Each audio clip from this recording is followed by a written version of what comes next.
So you actually think you chose her, huh? You are already wired to walk straight into that mess.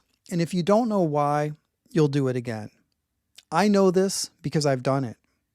Even when we know better, even when we think we've learned our lesson, a lot of men keep finding themselves trapped in toxic relationships. Not because they want to suffer, but because these patterns run deep. And until you see them clearly, they can run your life. And by the way, I've ridden that toxic roller coaster. I know how painful it is to be on it and how difficult it can be to get off it.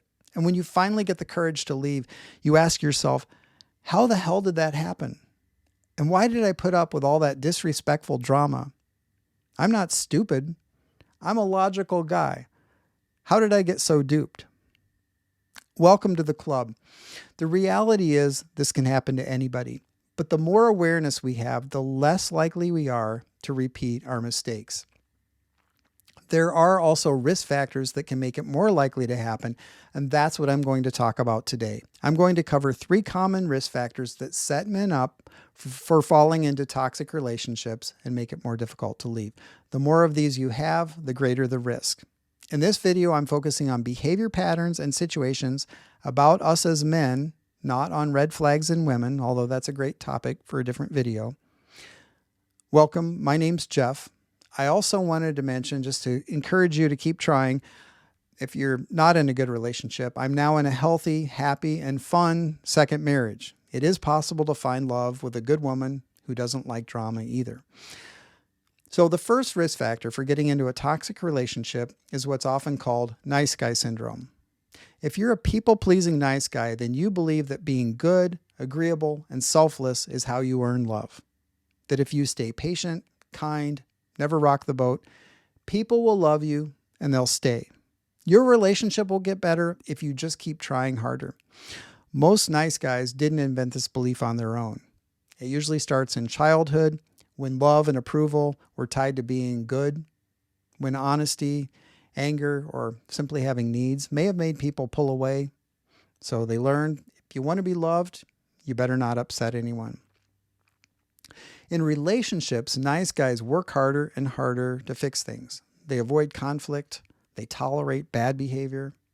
They lose themselves trying to keep the peace, hoping that if they're good enough, things will eventually get better. They rationalize to themselves that they're taking the high road, because to them, walking away feels like failing. Standing up for themselves feels selfish and rude, and for a nice guy, selfishness feels like the ultimate betrayal of who they believe they're supposed to be. So when you put all this together, once nice guys realize they're in a painful, drama-filled relationship, it takes a lot more effort for them to go against the grain of being agreeable and actually end it. The second risk factor is the anxious attachment guy. Guys with an anxious attachment style believe that love can disappear at any moment, that connection is fragile, that if someone pulls away, it must be his fault and it's on him to fix it. Anxious guys avoid anxiety by reaching for others in an attempt to find relief. Usually this wiring comes from early experiences or even adult relationships where love and attention were inconsistent. When you had to work for affection, never knowing when it might be given or taken away. And somewhere along the line, anxiety may have started to feel like love, as messed up as that sounds. In relationships, when a woman pulls away, he doesn't back off, he doubles down. He tries harder. He chases, overgives, sacrifices, all in the hope of pulling her closer again. Now, this needy, clingy behavior doesn't usually help men create attraction with any type of woman. But if he's in a relationship with a woman who's avoidant, it's like mixing oil and water. It might be fine at first, but underneath it's already tearing itself apart. This is one of the most poisonous combinations. People with an avoidant attachment style fear losing their autonomy. They avoid anxiety by withdrawing from others and turning inward, which is the opposite of the anxious attachment style guy I'm talking about. So when an anxious man dates an avoidant woman, there's a lot of polarity there. It's common for things to be intense and passionate at times, and then seemingly without warning, she may become angry, critical, even verbally abusive in an attempt to create space between them. She may also ghost him and leave for days at a time. This is very confusing and painful to this guy who doesn't understand how they had such a fun time the other evening. They seemed to be so close and connected, and then she suddenly became mean and angry for no apparent reason. Did he do something wrong? He doesn't think so, but he's not sure. She's probably gaslighting him by now. She's so critical of him that maybe he's not doing a good job in the relationship.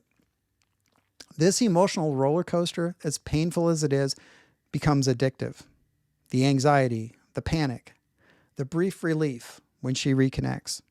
He mistakes the intensity for passion and stays stuck in the cycle.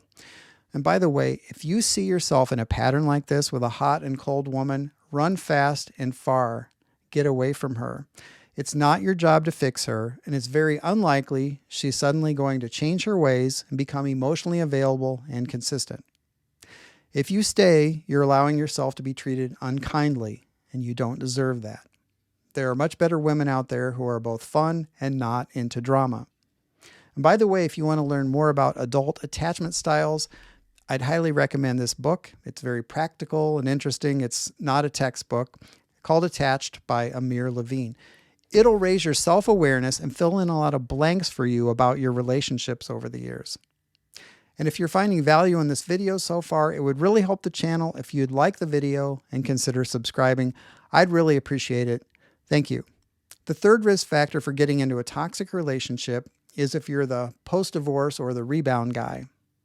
The rebound guy is coming off a major loss, a divorce, a betrayal, a painful breakup. And whether he admits it or not, he's emotionally bleeding. After a major loss, loneliness hits men a lot harder than they expect. And if you haven't really healed, that loneliness makes you grab onto the first person who shows you attention, even if they're wrong for you. Most men don't realize how vulnerable they are at this point. This will make you ignore red flags and rush into connection. He may tell himself it's fate, when it's really just his fear of being alone talking. He's likely to fall in love with a fantasy version of the woman instead of who she really is. I mean, it's hard to see the faults in others when there's such a big incentive for us to like them and we want things to work out. And when you're desperate to feel wanted again, it's easy to confuse attention with real care.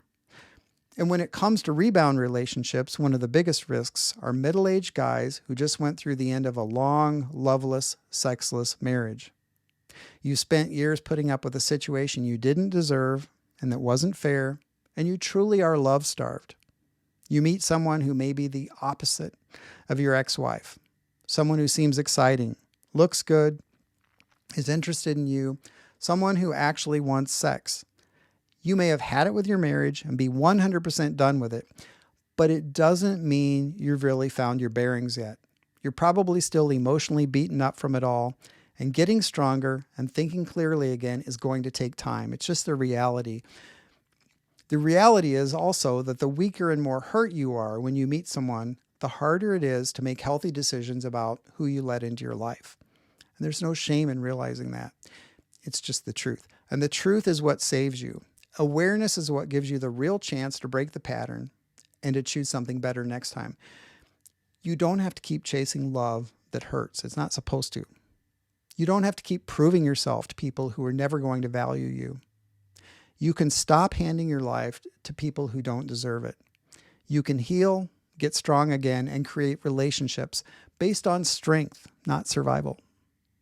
And if you recognize yourself in any of what I've said today, you're not alone. And if you're willing to see it, you're already way ahead of the game. Take care of yourself. I do wish you the best, and I'll see you in the next one.